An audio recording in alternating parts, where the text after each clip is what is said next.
Salutations à toutes et à tous, chers passionnés d'investissement, bienvenue à cette présentation qui va vous introduire aux principes fondamentaux des actions en bourse. Que vous soyez un investisseur débutant, un amateur curieux ou un passionné qui souhaite approfondir ses connaissances, cet exposé est conçu pour rendre les concepts clés des marchés financiers accessibles et compréhensibles. Aujourd'hui, nous allons explorer en profondeur les bases de l'investissement en actions. Qu'est-ce qu'une action? Quels sont les différents types d'actions? Comment fonctionne la bourse? Pourquoi et comment les prix des actions varient-ils? Comment acheter une action et lire les tableaux des cours? Nous aborderons également des concepts clés comme les haussiers et les baissiers, ainsi que certaines curiosités du marché boursier. À la fin de cette présentation, vous aurez une meilleure compréhension des marchés financiers et vous serez mieux préparé à naviguer dans ce vaste domaine.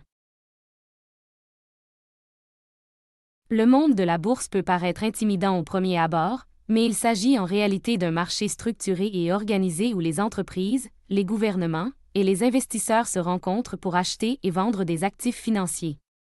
Ces actifs incluent des actions, des obligations et d'autres types de titres. La bourse existe depuis des siècles. Les premières bourses modernes sont apparues en Europe au début du XVIIe siècle. En 1602, la Compagnie néerlandaise des Indes orientales émettait la première action à la bourse d'Amsterdam, marquant ainsi le début de ce que nous connaissons aujourd'hui comme le marché boursier.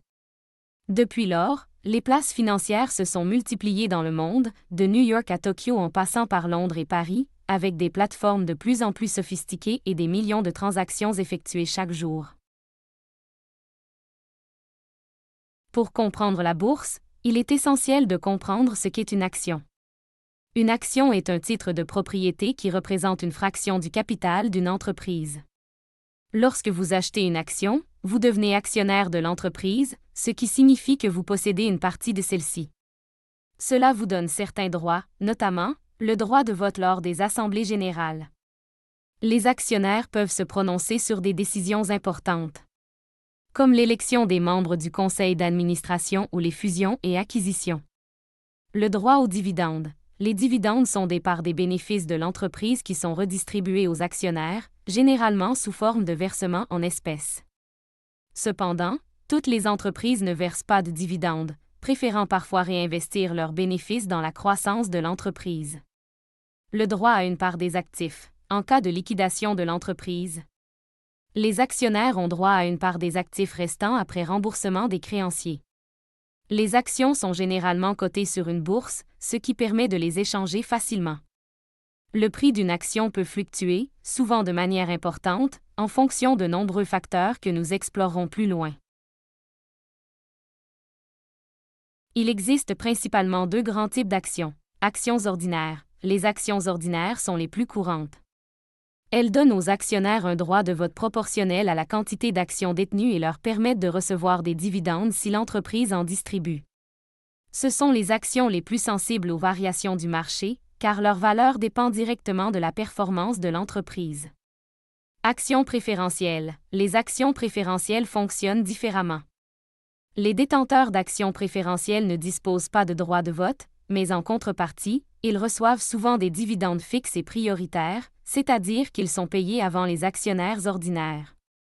En cas de liquidation, les actionnaires préférentiels sont également remboursés en priorité par rapport aux actionnaires ordinaires. Certains investisseurs recherchent des actions à fort rendement de dividendes, tandis que d'autres préfèrent investir dans des entreprises à fort potentiel de croissance, souvent avec des dividendes faibles ou inexistants mais des perspectives de valorisation plus élevées. La bourse fonctionne comme tout autre marché. Il s'agit d'un lieu où des acheteurs et des vendeurs se rencontrent pour échanger. Ce qui est unique à la bourse, c'est que les actifs échangés sont des titres financiers, notamment des actions. Le processus commence par une introduction en bourse et IPO, lorsque des entreprises décident d'ouvrir leur capital au public pour la première fois. Une entreprise met en vente un certain nombre d'actions à un prix initial. Une fois cotées, ces actions peuvent être achetées et vendues sur les marchés boursiers. Les transactions sont facilitées par des plateformes de courtage et se déroulent pendant les heures d'ouverture des marchés. Les prix des actions varient en fonction de la loi de l'offre et de la demande. Si plus de personnes souhaitent acheter une action qu'en vendre, le prix de l'action augmente. À l'inverse, si plus de personnes souhaitent vendre, le prix baisse. Les prix des actions fluctuent pour diverses raisons, souvent en fonction de l'information disponible sur l'entreprise, le marché ou l'économie en général. Voici les principaux facteurs qui influencent les cours des actions. Résultats financiers de l'entreprise. Les bénéfices, les pertes et d'autres indicateurs financiers d'une entreprise, comme le chiffre d'affaires, les marges bénéficiaires et la dette, ont un impact direct sur les actions. Si une entreprise annonce des résultats meilleurs que prévu, ses actions ont tendance à monter, tandis que des résultats décevants peuvent entraîner une baisse. Conditions économiques générales, la santé de l'économie joue également un rôle crucial. Des indicateurs comme le taux de chômage, la croissance du PIB ou l'inflation influencent le sentiment des investisseurs. Par exemple, une récession peut entraîner une baisse généralisée des marchés boursiers, tandis qu'une période de croissance économique favorise la hausse des actions. Taux d'intérêt. Lorsque les taux d'intérêt sont bas, les actions deviennent plus attractives car les alternatives comme les obligations offrent des rendements plus faibles. À l'inverse, lorsque les taux d'intérêt augmentent, les actions peuvent être perçues comme plus risquées en comparaison des investissements obligataires qui deviennent plus rentables. Événements politiques et géopolitiques. Les crises politiques, les conflits internationaux et les événements imprévus comme les catastrophes naturelles ou les pandémies peuvent également affecter les marchés boursiers. Par exemple, des tensions géopolitiques dans une région clé pour l'approvisionnement en énergie peuvent faire monter les prix du pétrole, impactant à leur tour les entreprises liées à ce secteur. Les émotions du marché. Enfin, il est important de comprendre que les marchés financiers sont influencés par les émotions des investisseurs. Les hausses et baisses spectaculaires peuvent parfois être le résultat de la peur ou de l'enthousiasme irrationnel, plutôt que de fondamentaux solides. Acheter des actions est devenu très accessible grâce à l'avènement du trading en ligne. Voici les étapes typiques pour acheter des actions. Choisir une plateforme de courtage. Vous devez d'abord sélectionner une plateforme pour réaliser vos transactions. Il existe de nombreuses plateformes en ligne qui offrent des outils pour suivre vos investissements et passer des ordres. Ouvrir un compte. Une fois que vous avez choisi votre plateforme, vous devez ouvrir un compte de courtage. Cela implique de fournir des informations personnelles et de lier votre compte bancaire pour faciliter les dépôts et les retraits. Analyser et sélectionner des actions. Il est crucial de bien comprendre dans quelles entreprises vous souhaitez investir. Vous pouvez choisir des actions en fonction de leur secteur d'activité, de leur performance historique, de leur potentiel de croissance ou de leurs dividendes. Beaucoup d'investisseurs utilisent des analyses techniques ou fondamentales pour prendre des décisions éclairées. Passez un ordre d'achat. Une fois que vous avez sélectionné une action, vous pouvez passer un ordre d'achat. Il existe différents types d'ordres, les plus communs étant l'ordre au marché, acheté au prix courant, et l'ordre à court limité, acheté à un prix maximum prédéterminé. Suivre vos investissements. Une fois que vous avez acheté vos actions, il est important de suivre leur performance régulièrement.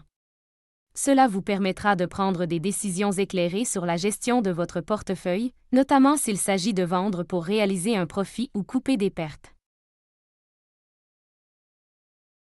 Savoir lire un tableau des cours est essentiel pour tout investisseur.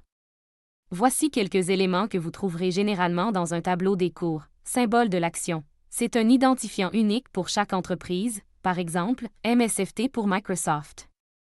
Prix actuel, c'est le prix auquel l'action est échangée à un moment donné. Variation, c'est la différence entre le prix actuel et celui de la clôture de la veille, souvent exprimé en pourcentage. Volume, le nombre total d'actions échangées au cours d'une période donnée, généralement la journée.